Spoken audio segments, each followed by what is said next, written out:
Please hit like now and subscribe to support the channel. Thank you. Our next tool is the brush tool right here.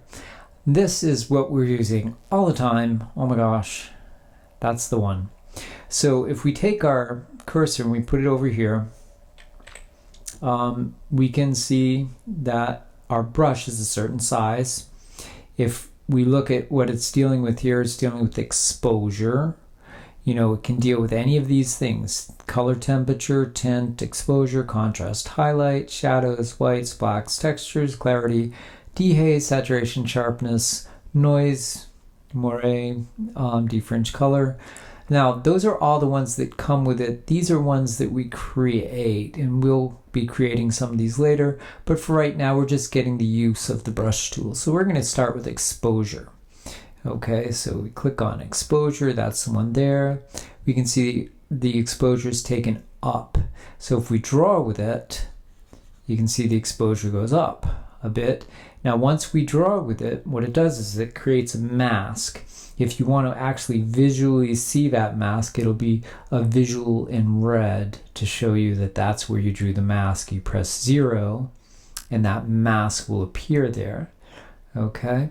If you want to erase part of that mask, you press Option and see how the plus in the center turns to minus.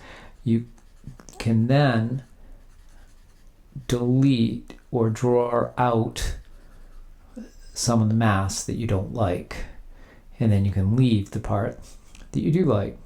And so when you want to see what it looks like, normally you press 0 again, or the O, O. And the O is what it looks like. Now, if you want to make that less bright, you just take it down. You know, you can make it darker or lighter, or you can use any of these other adjustments here in that mask that you made. We were just starting with the exposure. So if you want to make it more yellow, you can do that with the color tone, or you can make it more blue. Okay, you can draw in more if you want. Okay, and you can, we're going to make it darker just so you can see. Okay, so you can see where that mask is, or you can press 0 and you get the mask visually, and there. Now, you see the size of the brush. The size of the brush can be adjusted in different ways. The main way that we'll be doing it is using the brackets on your keyboard. So you have your left bracket will make it smaller, and your right bracket will make it bigger. If you hold it down, it goes like that, or you can tap it and make it go in increments. So while you're drawing and you want to make it bigger and smaller, you'll be riding those brackets to make it bigger and smaller. Another way that you can adjust the size of it is to go down here. I'm just going to scroll down a little bit. You can see the brush right there and the size right there. You can make it bigger, or you can make it smaller with the size. Okay, and also you have you can make the feather more or less. The feathering is the part that's on the edges. I'm going to turn the feathering way up. See how that second circle is really big now? Now I'm going to turn the feather down. See how the feather has gone away kind of, and the outside of the edge there's gone away.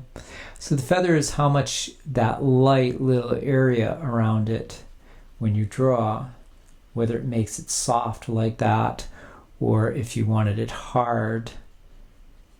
Now you can see the edge is hard right here. But most of the time when we're doing what we want to do, we want to have it a little soft. We don't want like a really hard edge most of the time. Now, if I want to see where that is that I just drew, you click H. See, I'm clicking H, and you actually see the active active adjustment that you made. This one's not active, but it is an adjustment that was already there. So I'm going to take that adjustment that I just made and I'm going to press delete and delete it. It'll go poof and it'll go away. Now this is one that was already there. I'm going to click on that and you can see that that was an adjustment that was already made there. And if I click on 0 or O, you can see the mask itself there. I'll click on O again. So I do want to go down here and make the feather a little bigger still. And then the flow is how much of your adjustment is going to be there. So if we have, for instance, this, and we create a new adjustment right there, which I'm going to click onto the screen to create the new adjustment. Oh, we click here actually new, and then we click onto the screen and make a new adjustment. That's one way, or another way, if you close this and then open it, then you can click again and it'll create a new adjustment layer right there. But we already have a new one there, so I'm going to delete this one and go back to this one. Select that. We haven't really drawn anything on there. So that's the exposure right there. So there's a couple different things. If we go down here, we have the flow.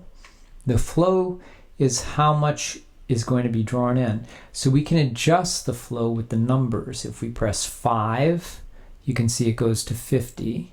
If we press 2, it goes to 20. So it goes less with the less numbers. If we press 9, it goes to 90. If we press 0, it goes to 100. Okay, I'm going to do 100 right now. And you see how you have A and B? These are two brushes that you can have settings for. Pretty much, I leave the feather and the flow at 100 and the feather around 50. And the auto mask is going to change. So when I go to the B brush, it's going to have the auto mask on. And when I go to the A brush, it's going to have the auto mask off. What's good about that is if I'm drawing in an area like this, where it's all one color, that blue, and I just want to capture that color, but I don't want to get into the white cloud here. Okay, I just want to affect the blue. Okay, then I will draw in with the mask. So I go to the B brush with the auto mask. Now you can go between those two by going to your slash or your forward slash. Your forward slash will go between A and B. A and B, that's the shortcut between going between the two brushes. So I'm going to be on brush B and I'm going to brush in, and I'll mark the, make it red so you can see by pressing O, and I'll just brush around here. Now as long as I keep that main circle away from going over the clouds, that mask will draw in pretty okay. Not great, but it will cover it pretty okay to the edge of the blue. So now I covered all that blue with a mask, with an auto mask here. So now if I want to see what that looks like, I just press on the O. If I want to get a little more detailed, I can make my brush smaller and get close and get that areas, right, the areas right here. And of course, making the sky so light like that is kind of weird. So I could make an adjustment, make it bluer, maybe even more blue. I could take the brightness down a little bit, or maybe I want to darken the sky even, you know, so now I've darkened the sky. But we can see where that mask is right here, which we made with the auto mask on the second brush. Let's say I didn't want to have a mask. I wanted to darken in the clouds and everything that I touch with the brush. Then I'll make my brush a little bigger. Then I'll go to brush A without the auto mask, And I can brush in darkness to that area too if I wanted to, and touch anything I want in the picture with the blue. But if I had auto masks on, it would prevent me from getting all those areas. It would just do the colors that I'm dealing with, that I initially touched. So I'm going to undo that. Right. And so that is the brush tool basically. You're going to be using that all over the place to darken things and lighten things, and change their as far as whether they're more blue or more yellow color temperature.